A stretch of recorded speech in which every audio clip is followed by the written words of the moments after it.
Collector કચેરી, જિલ્લા પંચાયત અને હવે મહાનગરપાલિકામાં બિલો મંજૂર કરવા 45 લાખની માંગણીની ચર્ચાઓ.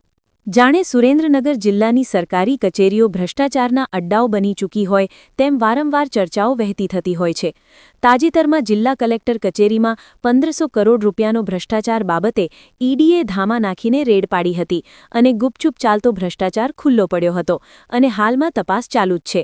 ત્યારબાદ જિલ્લા પંચાયતમાં ભાગબટાઈની બબાલમાં ક્લાર્ક મહાવીરસિંહ દાયમા અને કારોબારી ચેરમેન જસુભા સોલંકી વચ્ચે ધોકા ઉડ્યા હતા. ત્યારે આ અંગે વધુ તપાસ કરવામાં આવી નહોતી, પરંતુ ઊંડાણપૂર્વક તપાસ હાથ ધરી હોત તો મહેન્દ્રસિંહ દાયમાના ભ્રષ્ટાચારના ખેલો ખુલ્લા પડ્યા હોત અને હજી પણ તપાસ કરવામાં આવે તો અનેક કર્મચારીઓના તપેલા ચઢી જાય તેમ છે.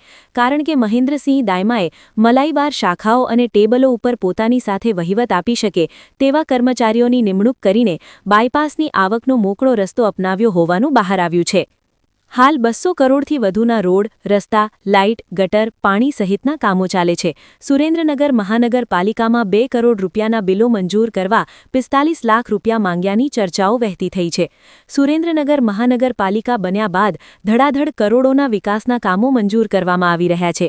મનપાનું બજેટ વધી ગયાની સાથે સાથે કટકીની રકમમાં પણ જબરો વધારો થઈ ગયો હોવાની ચર્ચાએ મનપામાં જોર પકડ્યું છે. મહાનગરપાલિકામાં 2 કરોડ રૂપિયાના બિલો મંજૂર કરવા માટે 45 લાખ રૂપિયા માંગવામાં આવ્યા હોવાનું ચર્ચાઈ રહ્યું છે અને ચર્ચાનું સત્ય તપાસવામાં આવે તો મોટી ખાઈકી અને ખોટા બિલોનું કૌભાંડ સામે આવે તેમ છે. સુરેન્દ્રનગર મનપામાં વર્તમાન સમયે 200 કરોડથી વધુના રોડ, રસ્તા, બગીચા ડેવલપિંગ, લાઇટ, પાણી અને ભૂગર્ભ ગટર સહિતના કામો ચાલી રહ્યા છે. તેમાં પાણીના કામને લઈને અંદાજે ₹2 કરોડના બિલ મુકાયા હતા. લાંબા સમયથી બિલ મૂકવામાં આવ્યા હોવા છતાં તે બિલો મંજૂર કરવામાં આવતા ન હતા અને જે બિલ પાસ કરવા માટે ₹45 લાખ માંગવામાં આવ્યા છે. અને આ વાત સાચી છે કે ખોટી તે તપાસ થાય તો જ દૂધનું દૂધ અને પાણીનું પાણી થઈ શકે તેમ છે.